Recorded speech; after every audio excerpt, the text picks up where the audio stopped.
But I'd like to see something similar that was done as Major League Baseball did with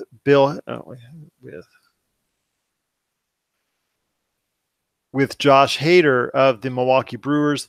He posted some offensive tweets many years ago as a teenager that have just come to light, of course, similar to what happened with James Gunn. And no, he wasn't suspended. No, he wasn't kicked out of baseball. He's actually a pretty good pitcher, actually made the All-Star team this year. He actually was notified by Major League Baseball that he will be receiving counseling, extended classes, and sensitivity training that will help him become a better person down the road. He has apologized, like James Gunn, on more than one occasion already for his past transgressions. And it looks like Major League Baseball is saying, hey, that was in the past. That was many years ago. We're not going to hold it against you now, but we're going to help you become a better person down the road. Disney, I think, should follow that same sort of path because those tweets were so long ago under the auspices of whatever agenda those people had. They were still wrong any which way you cut it. But I think he should not have been removed as the director of Guardians of the Galaxy Volume 3. I think he should have kept his job and provided the same type of sensitivity training that Major League Baseball is going to do to hopefully help him down a better path that he was already going down already. Yeah, again, though, like even with the I don't know, behavior management, whatever it is, like if you're having to go to something like that for something you did so many years ago, it still seems a little off to me. But yeah, Disney's reaction to James Gunn was a little harsh. I see why they did it, but at the same time, I'm sure a lot of people who work for Disney and people in Hollywood in general have done a lot worse things and um, receive very little backlash for it. But this leads to a bigger question, my friend, when it comes to Guardians of the Galaxy Volume 3 itself and where it will now fall. I know you said it.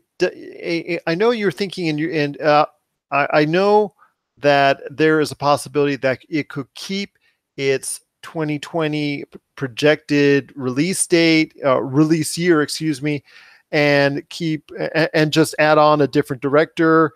We don't know how far along James Gunn's script was, or if they're going to keep it, or if they're just going to throw it out, and how long it would take a new writer to come in and do that. I know names are being bandied about.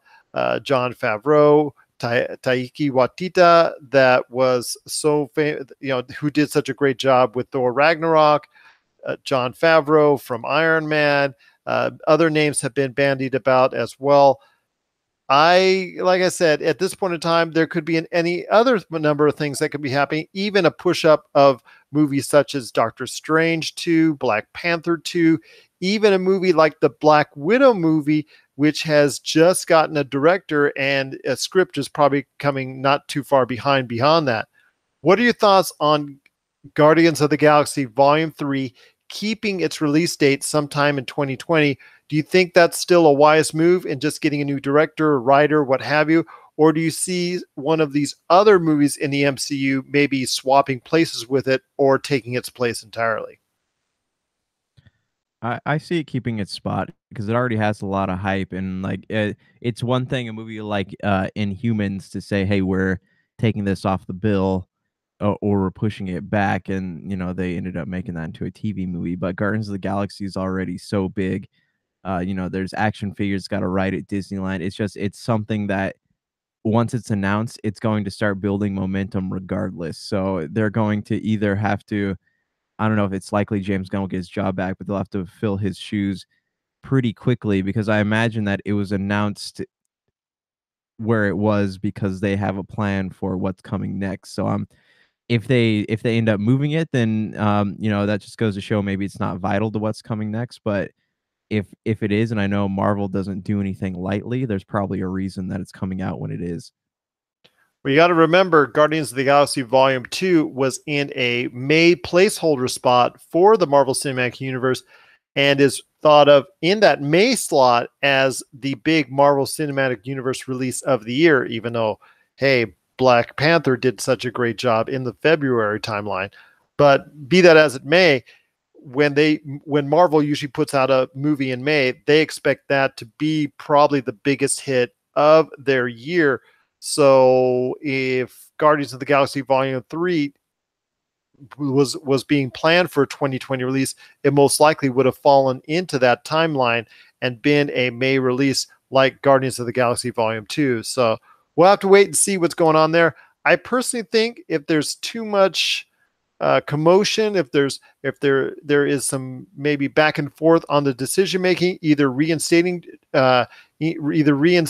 James Gunn or possibly bringing in another director outside the Marvel Cinematic Universe or from within the Marvel Cinematic Universe, the Russo brothers, what have you, I still think maybe holding it off for a little while longer isn't such a bad idea.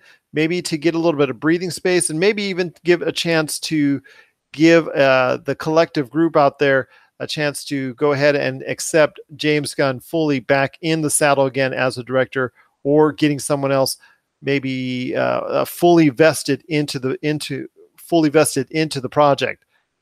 I know there are other projects underway, like I mentioned, the Black Widow movie that doesn't have any type of slot or any type of time frame as of yet, but I know that there has been inferences already by Kevin Feige at Marvel that Black Widow movie may lead into something larger, Captain Marvel movie, a Black Widow movie, and other female-driven superhero movies will lead into sort of like a female version of the Avengers at some point in time. So maybe if that is put in its place for now, that could start that process a little bit sooner after Captain Marvel comes out next year as well. So I don't know. It's either which way. It's still a great thing to have at Marvel Cinematic Universe in the MCU when you have this deep, rich history of proven commodities that you could draw from in case there's a situation like this and GOTG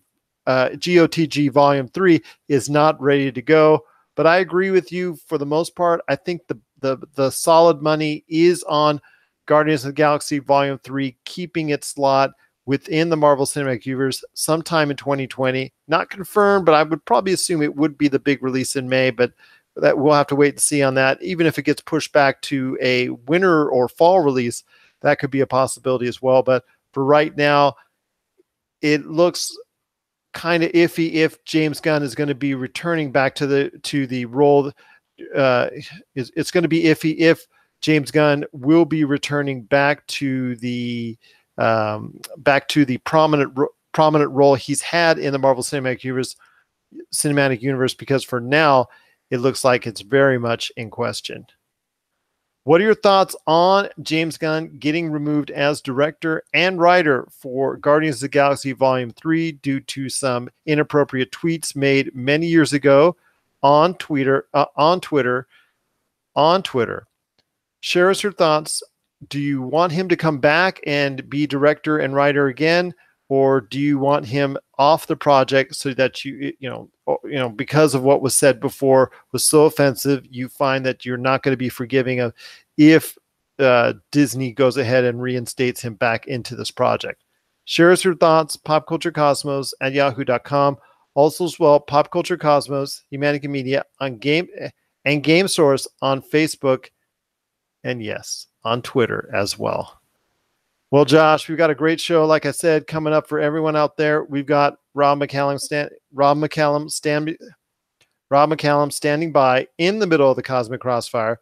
He's going to be talking about Disney himself, because Disney, again, like we were talking about last week, just got their way paved clear for them in acquiring the Fox properties that they've so long been wanting to get, including the Marvel ones that they have now got their hands fully on in the X-Men, Fantastic Four, and others. Plus, also as well, Josh and I will be breaking down Comic-Con in the second half of the hour, and also talking about the battle of the sequels at the box office. It was a big weekend for sequels.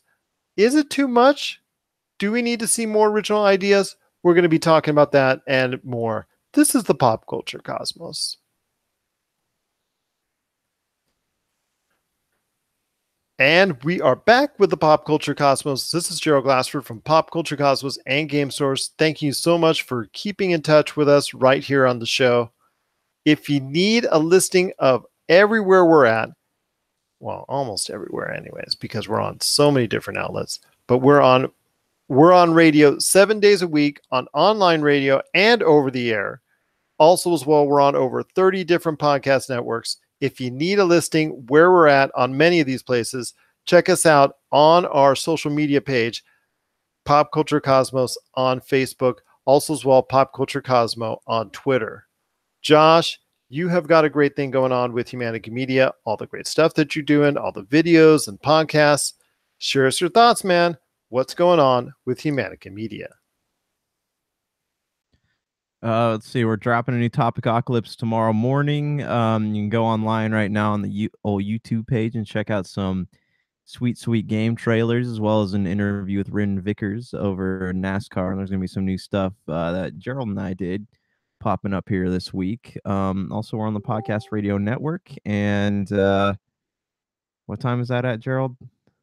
You are on the Podcast Radio. You're on the Podcast Radio Network with Attack of the Mannequins at 7 p.m. Eastern, 4 p.m. Pacific, where we're on our shows for the Pop Culture Cosmos and PCC Multiverse every Monday and Friday as well. Yeah, so, there you go. Yeah, there we go. There we go, indeed. Josh, man, and you've been to Comic-Con, man. Tell you what, man. Comic-Con, it was another great weekend. It was another great weekend at Comic-Con. It was another great weekend at San Diego Comic-Con 2018. I'll tell you what, my friend, a lot of great things went down, a lot of great panels, everybody running from hall to hall, waiting in lines, getting the collectibles, all that great stuff that I wish I could be a part of, man. And hopefully someday will be, by the way. But my friend, there was a lot of great trailers, a lot of great comments that were made, and a lot of great things that were shed to light in regards to a lot of famous and almost famous pop culture projects. Share with me your thoughts on some of the highlights that you feel were the big moments at San Diego Comic-Con this year. Just in detail, man, because we got lots of time right here to share your thoughts on what you really, really liked about San Diego Comic-Con this year. Well, I didn't go, so I don't really have much to say about being there, but I was, keeping an eye on the trailers. I'll be honest, I could care less about Sons of Anarchy stuff. I really didn't like that show the first time. The new anime thing going on Netflix by the Avatar guys, that looks okay. We talked about this before, I think, so I don't know if I want to touch on it again, but the whole thing with the Titans looked cool. Let's see what came out between. Okay, that's for Titans, which is going to be a series that's going to be debuting on the DC streaming service. Right. Yes, we already talked about that. But so yesterday they put out trailers for Shazam, Aquaman, Godzilla, and I think that was really the big ones that anyone cares about. Fantastic Beasts also as well. Okay, so let's break it down here. Shazam, what did you think of it? Shazam is supposed to go for a comedic, lighthearted touch as far as the superhero genre is concerned. I'm not in love with it. I didn't find it that great, but it might actually catch me at some point in time where with the right joke, one or two on a future trailer down the road might actually get me more interested in it. I didn't dump on it per se, but I just don't think that it's a project that is, or it's a film that it's got to be on my must-see list, because I've not really been just wrapped up into it as of yet. I just didn't find it all consuming as far as that's concerned. Just from the kid going from being a kid to all of a sudden he's Zachary Levi, just like that, and Shazam because he says the word and all that. And I know it's meant to be lighthearted. I know it's meant to really have a great sense of humor, but I just don't really see that as of yet. Yeah, I mean, that's kind of how it is in the comic books.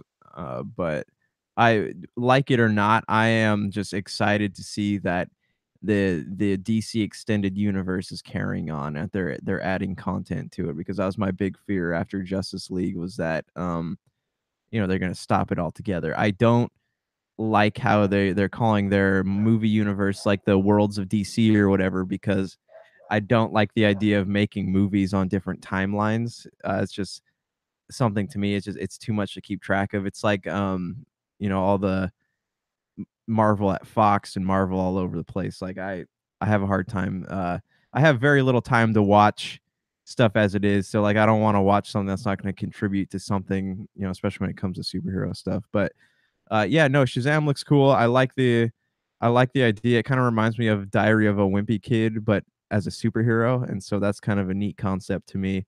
Um, I want to know more about the villain in the movie, and what that's going to be all about, because I don't what they showed us in the trailer is mostly like him discovering his powers, and then kind of learning how to be a superhero, but they didn't really show us anything beyond that. So I'm excited to see more. But all right, Aquaman, how do you feel about that one? That I thought was the big hit of Comic-Con. I really liked what that one showed off. Of the trailers that I watched, and I watched pretty much all of them, I think that one was the best for me. I think that one appealed to me most. I had the most questions about. I really liked Jason Momoa in the Justice League. I think he was one of the few positives you could find. In fact, I think the characters of the Justice League themselves, their interactions were pretty good. It's just the movie itself that they were in was really bad, and made it for I guess, a lukewarm viewing experience overall. I mean, I can watch it, no problem. I'd love to see Zack Snyder's cut, but it looks like more and more after what happened this past weekend, it doesn't look like that's ever going to be the case. So at this point in time, I do like where they're headed with Aquaman. And I think that could be a second hit after Wonder Woman in regards to something that the DC universe can rely upon. Because I don't think Shazam, in my opinion, is going to be something that they're going to be looking to go ahead and build upon in that realm. I don't think it's going to get to where they need it to be, but I do think Aquaman can be a big hit for them if they play their cards right. Yeah, no, I'm excited. I liked him. I liked him in the Justice League. I thought that having him sit on the lasso was kind of a nice touch. But I think that this is kind, because honestly, like the whole Batman thing with Ben Affleck, it's played out. Like, so I would love to see, we saw Wonder Woman could succeed. I honestly feel like the only movie that can't succeed financially is going to be a Ben Affleck centered Batman film, because we've seen Wonder Woman succeed. Like Man of Steel or not, it did make a decent amount of box office earnings. And then now we're getting to see the Aquaman movie. So if this does well, then I guarantee you it's only a matter of time before we see the Flash come about, and whatever happens after that. I think if the Aquaman and the Flash do well, we will see another Justice League film, and I think that's what everyone wants, is to see Justice League done right instead of have it be a butcher job like it was for the first one. No, By but the way, I can hear your notifications when they pop up. oh, sorry. Let me mute that tab. Okay, we're good. Yeah, no, but I mean it looks cool. I like Jason Momoa as an actor. I like him in the role of the character, and I like to see how it's all unfolding under the ocean. Like, it looked like it has some really cool set pieces. How much is going to take place on the mainland, how much in the ocean, we don't know. But it definitely looks it looks interesting. I just hope that it's not over the top with the jokes, because though he is a funny character, he's just not. It's not something we want to see in a DC. We don't want it to be too much like Marvel, because that's always what set it apart, was that it had a little darkness to it. Now, I know you didn't like, from a TV standpoint, Mayans MC, which is like we talked about, the sequel to Sons of Anarchy, or spinoff from there, I should say. What were some of the TV aspects, before we get back into some of the movies that we really liked or didn't like, for that matter? What were some of the TV or streaming programs, streaming trailers that you liked? What were some of the trailers for streaming programs or TV programs coming soon that you really liked this weekend, that may have you watching it down the road? All I saw were the CW ones, man. Honestly, I'm not really too interested in those anymore because I can't keep up with them. You're muted, BT Dubs. Sorry, wrong one. How about Star Wars: The Clone Wars being renewed for another season for the upcoming Disney streaming service? Yes, it's a ploy, and people are going to just buy a year for that. But at least it will bring back the Star Wars: The Clone Wars to maybe extend it what's been a very successful series for at least another season. I mean, I'll sit down and watch. And Young Justice too. That's another one I'll probably sit down and watch. But I'm not gonna be like waiting eagerly to see those because like I said, I have very little time to watch TV, even on Netflix. Like just the fact that I got to sit down this week and watch Jessica Jones, like that never happens for me. So like I'm gonna watch them, but it's not gonna be something I'm gonna be able to watch right away. So you'll probably know more about it than I do. But I do like the idea of being able to return to that world, especially since it was left so far open and it became a victim of the Disney axing everything that's not canon, or calling it legacy or whatever you want to say. Also, I think as well some promising trailers were for The Orville, which is still a guilty pleasure of mine, even though I know it gets a lot of flack from a critical standpoint. It's coming out with episodes at the end of this year, which is, I guess, maybe due to budgetary issues, CGI, or whatever they need to do to it. It won't start until the end of this year, but it looks like it's going to be another promising season on The Orville, which has been a good series for Seth MacFarlane and Fox. Plus, also as well, Star Trek Discovery Season 2, they dropped a trailer with the advent of Christopher Pike being involved from the original series of Star Trek, being involved in this year's Star Trek Discovery. And he's going to be a major part of that, at least at this point in time going forward. So that was quite interesting. And how Spock is going to be related to actually what's going on in that realm. That's also very important too, to what's going on in Star Trek Discovery Season 2. And so I'm looking forward to watching that year after what was a pretty good first season for Star Trek Discovery. The Walking Dead and Fear the Walking Dead, I know you're not a big fan of it. I'm like hit miss all over. But as I was talking to Daphne Matthew, who runs one of the largest fan clubs for The Walking Dead, as I was talking to her earlier this year, Rick, Anthony, excuse me, Andrew Lincoln leaving the show is going to leave a big void. And it's just, and Laurie Metcalf leaving the show is going to leave a big void. And it all started, the realization that what's going to happen is it starts with the actual trailer that was shown for The Walking Dead this past weekend. And it's almost like anticlimactic because we already know he's going to be gone. How is he going to be killed off the show? Is he just going to walk off the show? That's pretty much the only guessing game at this point.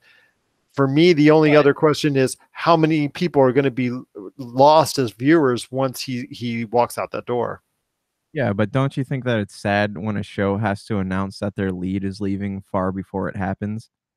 It is sad that that happens, but I think there was a lot of stuff going on behind the scenes. I know that there was some unhappiness about how his TV son unfortunately met his demise because Chandler Riggs, who's the actor in real life who's the actor in real life, unfortunately, I guess had some problems back behind the scenes, and he was let go because of it, and his character was killed off. I know Andrew Lincoln. I'm pretty sure that Andrew Lincoln was not happy about that, and what they're trying to do to keep that show alive, even though he is leaving. I said Laurie Metcalf is leaving. I keep saying Laurie Metcalf. It's just somebody else. I keep saying the wrong name. Sorry about. So many others are leaving. Danai Gurira, her show, her movie career is just taking off, and she's being offered roles right and left. So she's probably not long for that show either. So to me, it's not going to be that much of a show worth watching at this point in time. And I think a lot of other people who haven't turned it off already are going to be doing so in the near future. There are a lot of other great trailers, in my opinion, that were also there. What do you think of the Fantastic Beasts and The Crimes of Grindelwald. What did you think of that trailer? Is it something that gets you excited? I know it got everybody in my house excited because they're big Harry Potter fans here. But what were your thoughts on the latest Fantastic Beasts trailer? Wait, are you actually asking me a Harry Potter question and not Rob? I am asking you a Harry Potter question. I gotta take this in for a minute. I never get to talk Harry Potter on this show. Why not? You're always welcome to, Matt. Because you always talk about in the Crossfire. I thought that was just a thing for you guys, but man, He's a Harry Potter fan. My kids are a Harry Potter fan. My wife's a Harry Potter fan. They're huge Harry Potter fans. it's an honor. I'm like a Harry Potter fanatic, man. I love that stuff. I wish I was. That's all I can say. No, honestly, man, like it looks really good, and I like the idea of returning to Hogwarts and seeing what it was like back then. I like the callback to the Bogart and the Defense Against the Dark Arts classroom. I think Jude Law did a great job with as Dumbledore, even in the trailers. And I don't know, like, as far as that relationship goes with them, I know that he saw when he looked in the mirror of I forget what the mirror is called, but like he look in the mirror and it shows you what you most desire, and it showed Grindelwald in there. Yeah, that's what it is, isn't it? Desire, or it's something spelled backwards. It's yeah. Well, it starts with an A if I remember correctly. Araceres or something. I don't know, man. It's the word. I think it's the word desire spelled backwards. Okay, yeah, that sounds right. No, I like Ezra. Okay, yep, something like that. The and I don't know at this point how risque Warner Brothers wants to get with as far as those types of themes go, and whatever in the future, but it's still going to make a lot of money, so it's up. We'll see what happens. But I like the idea of keeping Newt involved by having him having Dumbledore send him after Grindelwald in his place because he doesn't want to come face to face with him. And whether or not he does in the end of the movie, we don't know. It'll be interesting. But I liked how it had a lot of callbacks. It had the creatures, the that pulled the horseless carriages. It had Lestrange, the girl that Newt likes. It has more creatures. It has the characters from the first one who we didn't think we get to see again. And Kowalski, like he's a fan favorite. Like anytime I talk to people about the movie, they always say that they like his character the best. And I like how they brought the little platypus guy back. And a very, very old wizard as well. Yeah, Nicholas Flamel. Yeah, that was really cool. And I like how they kind of alluded to the fact that, hey, this guy's been living thousands of years, but of course he's going to be a little fragile. So like when he goes to shake his hand, he ends up breaking a piece of his finger or something like that. I like how, that was really, really, that was a well-placed joke. But no, I'm honestly, I'm super stoked about this movie. I like the first one. I know you weren't a huge fan, but honestly, just any time we get to return to this world, I think is a real privilege. And I don't know how much. I was reading something on Reddit saying that they're talking about one day they're probably already planning on like the Harry Potter reboots or whatever. But for now, I like the fact that they're even expanding more on this world that we've come to know and love, and whether we're going to get more entries in the main series as far as Harry Potter goes himself. Who knows? Your guess is as good as mine, but I like that they're taking us back, and I like the characters that they've cultivated so far in this prequel series. There's also a lot of other great trailers that were coming up for Netflix. Netflix, again, makes a huge impression, not only getting the Simpsons creator, Matt Groening, his new series, but there's, like you said, you were talking about earlier, the anime scene. They had new trailers for anime works, new trailer for animated works, anime works, new trailers for animated projects, anime projects, and sci-fi and a ton of other stuff. They made a big presence. I think they need to be talked about as one of the big winners of Comic-Con. But there's one last thing I want to talk to you about before we get to some of the duds, I think, of Comic-Con, and that was part of my last name, Glass, which is supposed to be the third in this trilogy of M. Night Shyamalan's line of films, starting with Unbreakable and then last year's Split. Your thoughts on Glass? Because I also thought that was a really, really great trailer and has got me invested into not only revisiting Unbreakable, but also actually watching Split as well. Yeah, it looks interesting. I'm curious, are they going to introduce more powered people in this? Because it looks like they're kind of creating a superhero universe in themselves, but it's more realistic and gritty. And I guarantee you that though, it was supposed to be a limited thing, or actually it wasn't even supposed to happen. But if this movie does well, then they will make more. But Well, he actually, in interviews this week with, I believe it was IGN or whatnot, in interviews this week, M. Night Shyamalan said that he actually had the ideas for this trilogy already when he was doing Unbreakable, but that the critical reception of Unbreakable at that time kind of steered him away in a different artistic direction.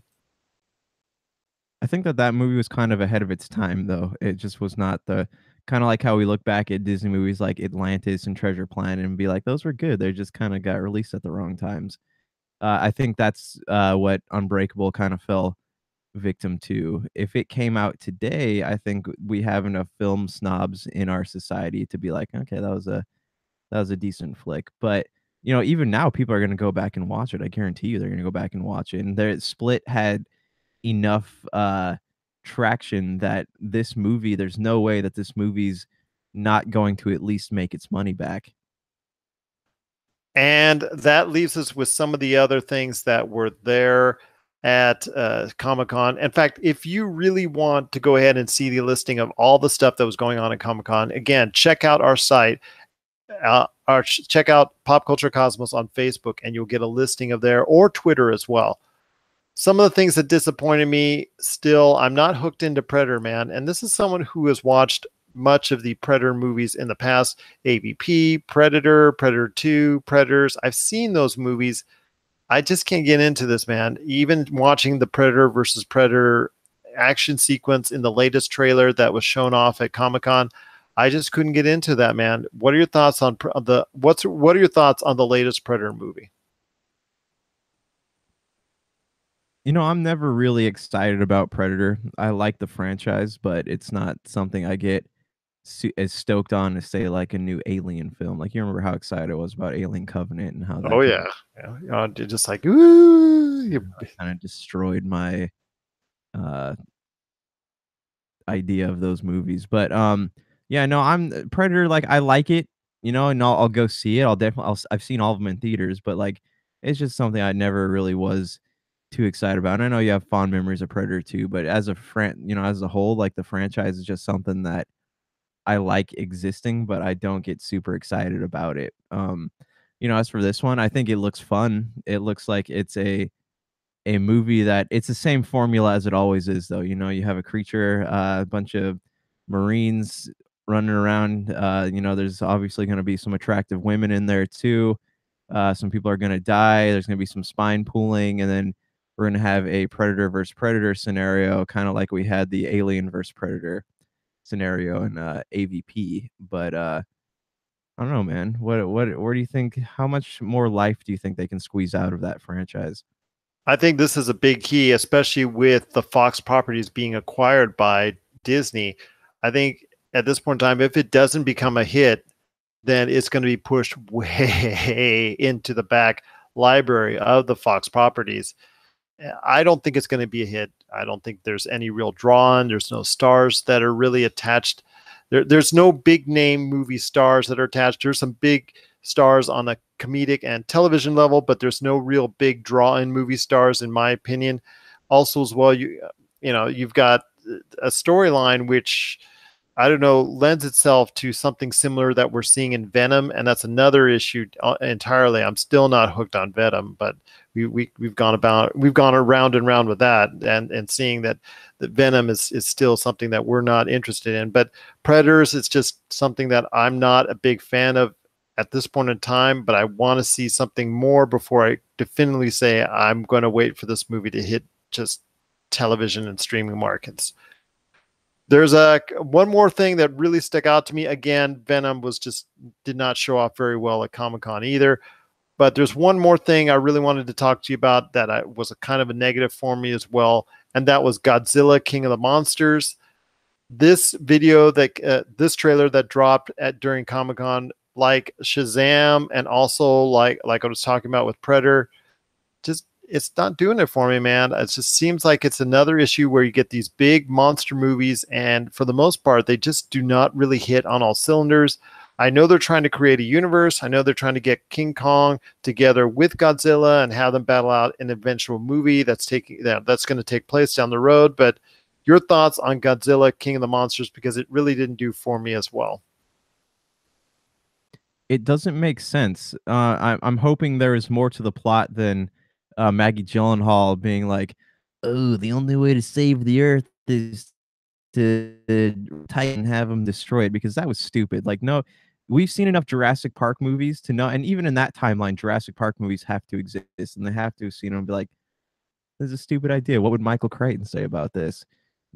But it just it looks unnecessary. Like, it looks, the last Godzilla was good because, you know, he'd been slumbering, he came back. It wasn't someone going, "Hey, let's seek these creatures out and let's let them loose." Like, that feels pointless to me. Like, it just, I don't get it, and I really want to give it the benefit of the doubt because I want to see Godzilla take on King Kong, but at the same time, how much of these movies are just trying to appeal to people's love of destruction, and when does story get tossed out the window? Exactly. And if they want to continue making this into a movie franchise and a movie universe like they're planning on doing, they've got to go ahead and make it appealing towards more. They've got to make it more appealing to audiences than just being a generic movie that we've seen from the original reboot of Godzilla become a dud at the box office. You remember from the early, I think it was the early 2000s, I think, with Matthew Broderick, and yeah, that really just didn't hold water very well at that point in time. So that's because sewers were flooding in that movie. Pardon? That was a pun. I said that you said it didn't hold water. I said that's because they were flooding the sewers in that movie. Yeah. Anyway, very good, very good. But there was a lot to see and talk about when it comes to Comic-Con. Again, if you need all the latest updates, check us out on all of our social media, and you'll see on our newsfeed all the trailers and all the news that came down. Whether it's Jodie Whittaker as the new Doctor Who, whether it's like I was talking about earlier, Matt Groening's new series for Netflix, Disenchantment, whether it's Steven Universe, whether it's Rise of the Teenage Mutant Ninja Turtles, whether it's Adventure Time, whether it's The Purge, the TV show, whether it's Supernatural, Origin, it's so much more. There's numerous videos that you got to check out, and you can find all of that at our site at Pop Culture Cosmos. Coming up right after the break, we've got our thoughts on the weekend at the box office. A lot of twos coming your way when we're talking, and we're asking the question, because there's so many sequels out there, is there not enough original movies to even, is there not enough original movies out there to compete with all these sequels and all these franchises? Because at this point in time, it looks like it's more and more on the way. Does this bother you, or does this bother us? Does this bother us? We're going to answer with our thoughts right after the break. This is the Pop Culture Cosmos.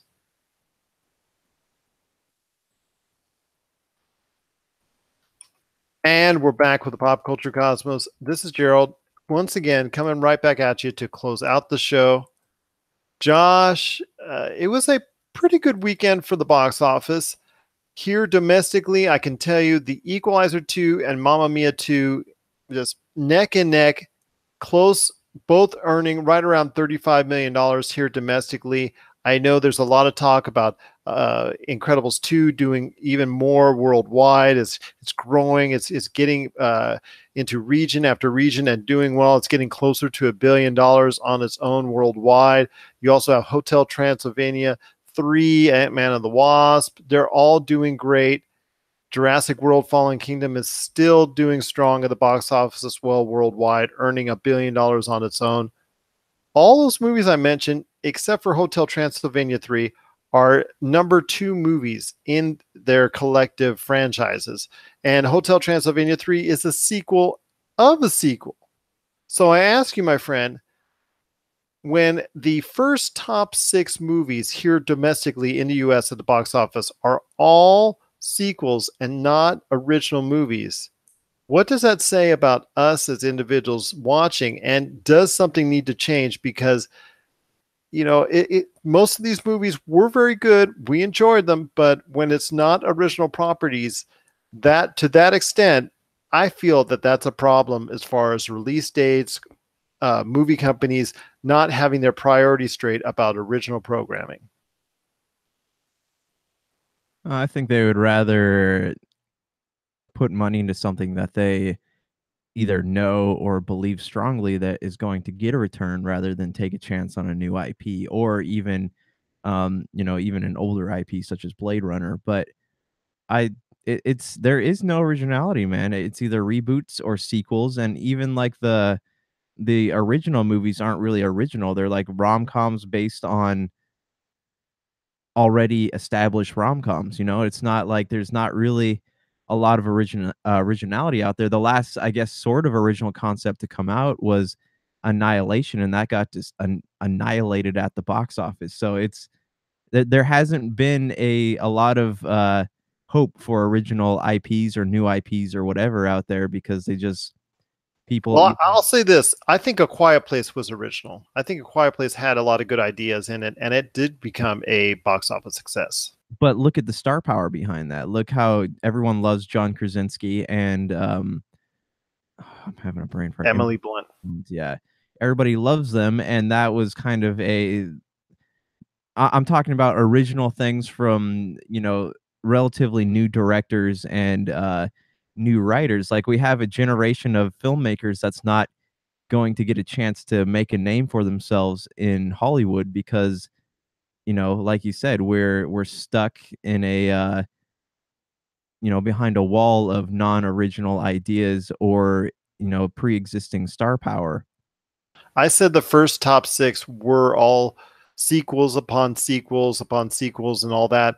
It's actually, when you consider the top 10 here domestically in the US, it's actually 8 of the first 10 are actual sequels from previous movies from previous movie iterations. So it's just originality, man, seems to be going out the window, and it seems to be the safe bet for these movie companies and these film studios to just go ahead and make these safe choices on everything that's going out there. Well, okay, it worked the first time, so let's just do it over again in a little bit different format.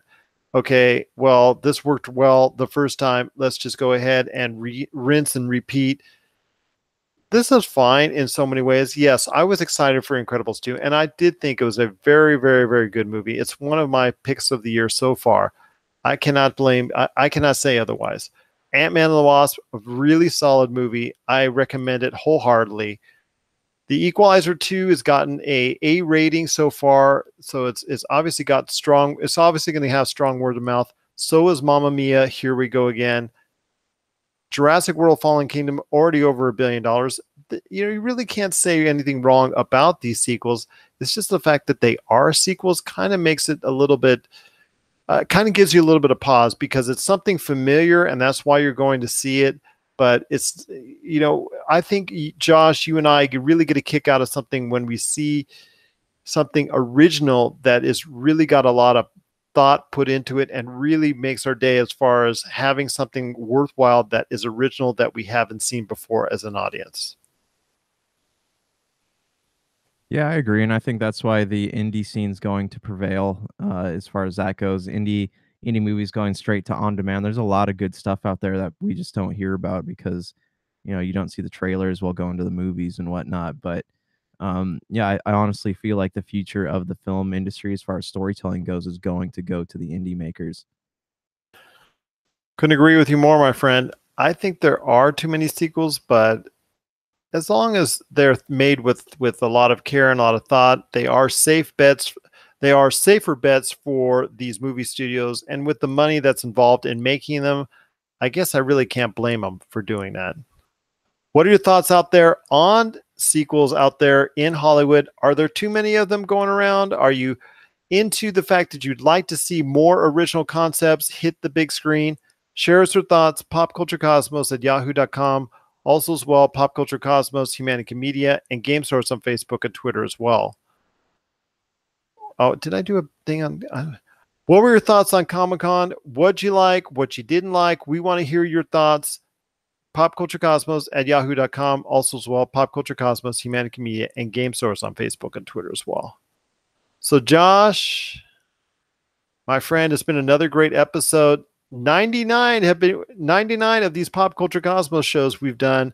100 is next week, and it's so special, my friend. It's so special to us that I'm going to actually be there live with you and record it just right there with you, my friend, for the first time ever as far as that's concerned. So I'm truly looking forward to it. I'm really excited. Okay, yes, we did record an interview together while we're traveling on the 405 at 50 miles an hour in the middle of a traffic jam. So I guess it would be the second time per se, but recording a full show of the Pop Culture Cosmos with you, my friend, I just truly can't wait for it. That's coming up next week on Pop Culture Cosmos episode 100. But we've also got our Friday show as well. We're going to be talking a lot about all the great things going on with Mission Impossible Fallout coming soon, my friend, and even more pop culture news on the way. Yep. Sorry, I didn't know I was supposed to respond to that. Yeah, I'm excited, man. It'll be fun to be able to record this in person. We'll have Big Dog here from Topicocalypse, and it'll be a good time. It will indeed, and we truly appreciate everyone for listening to all of our episodes in the past. All the great stations that we've worked with, and everybody else who has guested on the show. We truly can't thank them enough, but I will try to thank them one more time next week on our Pop Culture Cosmos as we hit a milestone 100 episodes. So for Josh Peterson, this is Gerald Glassford. It's another beautiful day in paradise right here in the Pop Culture Cosmos. We thank you for listening. And here's hoping you have yourself a great day.